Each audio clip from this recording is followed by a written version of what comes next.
আসসালামু আলাইকুম রহমতুল্লাহি ওয়া বারাকাতুহু। আসলে আমার এই ভিডিওটা করার মূল উদ্দেশ্য যারা সৌদি আরবে আসতে চাচ্ছেন, ঠিক আছে, আপনারা কোনো না কোনো একটা কাজ শিখে আসেন, ঠিক আছে। আসলে এখানে আর কষ্ট হবে না আপনাদের। অনেকে বলে আসার পরে কাজ নেই, এই নেই, ঠিক আছে। তো কথাটা হচ্ছে আসলে কাজ নাই তা না, আপনি কাজ জানলে তো করতে পারবেন, তাই না? এখন আপনি জানেন না কোনো কাজ, আপনি কী কাজ করবেন? তো দেশ থেকে আসার আগে আপনি যে কোনো কাজ শিখে আসেন, যে কোনো কাজ, হাতের কাজ জানলে আপনি যে কোনো কাজ করতে পারবেন, সমস্যা নেই। আর বিশেষ করে এখন আমাদের দেশ থেকে অনেক মানুষ এই সৌদি আরবের মধ্যে এসে অপরাধের মধ্যে লিপ্ত হয়ে গেছে, ঠিক আছে। অপরাধের কারণ হচ্ছে এরা কোনো কাজ কাম নাই, এখানে আসলে তো রুম ভাড়া আছে, খানা খরচ আছে, দেশে দগ না দো রুম ভাড়া আছে, খানা খরচ আছে, ঠিক আছে। তো ওরা তো অবশ্যই এদের ম্যানেজ করতে হবে, তাই না? তো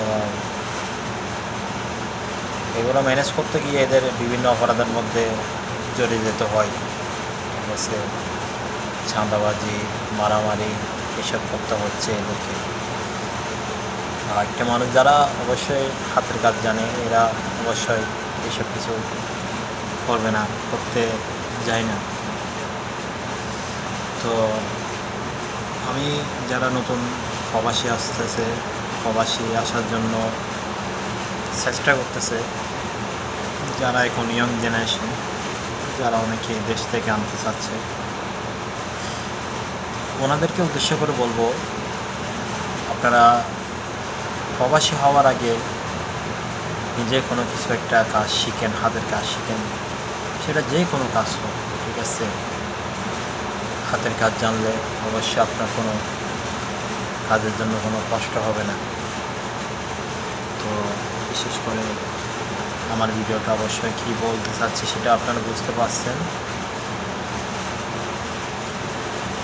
তো এটাই সৌদি আরবের এখন বর্তমান পরিস্থিতি। দেশ থেকে কাজ শিখে না শিখে চলে আসছে, তো সেই কারণে এখন অনেকটা বেকারের সংখ্যা বেড়ে গেছে। বেকারের কারণে বিভিন্ন অপকর্মের মধ্যে জড়িয়ে যাচ্ছে।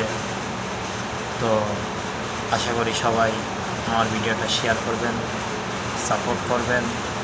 ধন্যবাদ সবাইকে। আসসালামু আলাইকুম।